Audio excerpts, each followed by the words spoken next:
Саламатсыздар ма, құрметті әріптестер және ұстаздар, менің YouTube арнама қош келдіңіздер.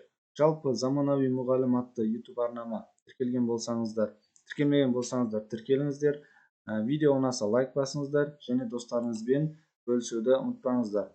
Жалпы бұл YouTube арнада сіздердің ашық сабақтарыңызда, жай сабақтарыңызда және де тағы басқа сыныптан тыс іс-шара барлығында келетін топтық жұмыс, жеке жұмыс, сергіту сәті, мысалы сергіту сәті сияқты кері байланысқа және тағы басқаға көптеген әдіс тәсілдер осы YouTube арнадан таба аласыздар.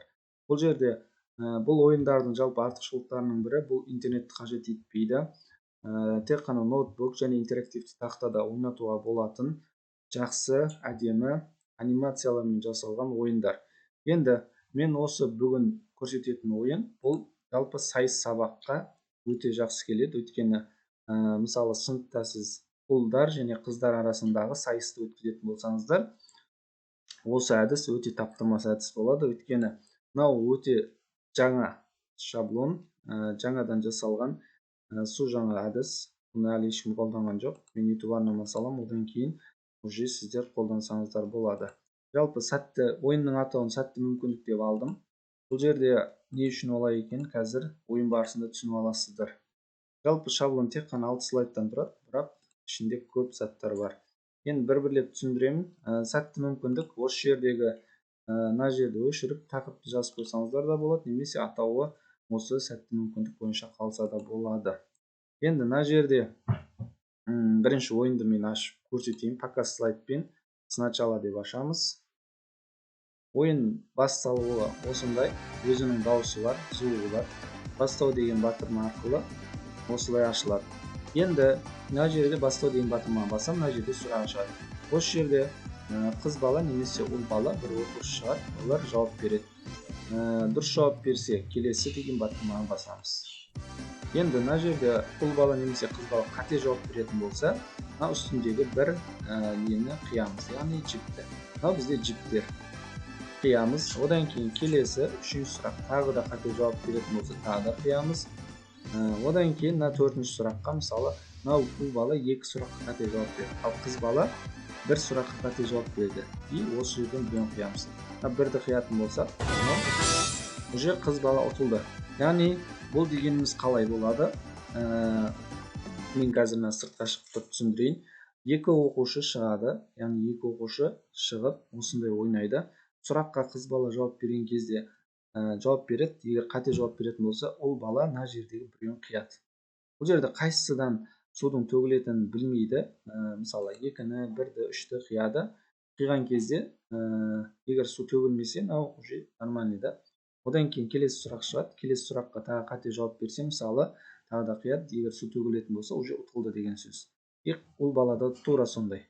Енді мына жерде мен жазып қойғаным 1, 2, 3, 4, 5 дегенім. Бұл деген сөз, мынау біріншідегі 1-ді қиған кезде су төгіледі деген сөз. Мынау 2-ні қиған кезде. Яғни өзіңіз ретімен ауыстырып қойсаңыздар болады. Мысалы, 3-ті қиған кезде мынау болады деген сөз.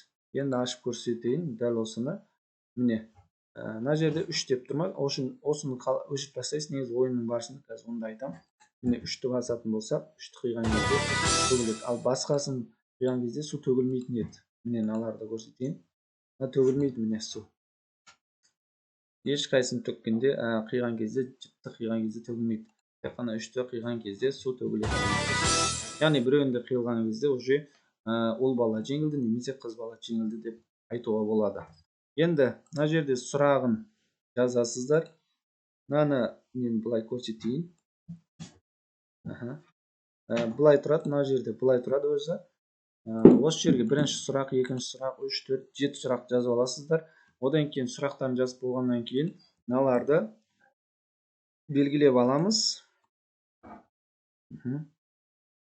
Белгілеп аламыз да осылай. Мына жердегі мынаған басамыз. Равнять деген жерден по центру, одан кейін посередине дегенге басамыз. И осын жинақтап береді да бізге. Сосын жинақтағаннан кейін бәрін алып, мына жерге ортаға алып келіп қоямыз. Мына жақта тура солай жаңағыдай белгілеп аламыз. Үшеуін де белгілейміз. Одан кейін тура осымен ортаға мына жерден тағы да ортаға жинап барлығын алып келіп мына жерге қоямыз. Сұрақтарын жазып болғаннан кейін да, одан кейін пока слайдпен ашсаңыздар, міне көрсетейін. Бастау деген батырмаға басамыз. Бірінші сұрақ шығады. Жауап береді. Дұрыс жауап берсе, келесі уже екінші сұрақ дейді. Қате жауап беретін болса, қыз бала мына ұлдың несіндегі біреуін қияды. Мысалы, ол бала қате жауап берген үшін 3-ті қиды, су төгілген жоқ. Яғни мынаның жолы болды деген сөз ғой, былайша айтқанда. Келесі сұраққа өтеді. Оған тағы да қате жауап берсе, 2-ні қияды. Мысалы, 2-ні қиған кезде су төгіледі. И бізде ұл бала жеңілді деген сөз.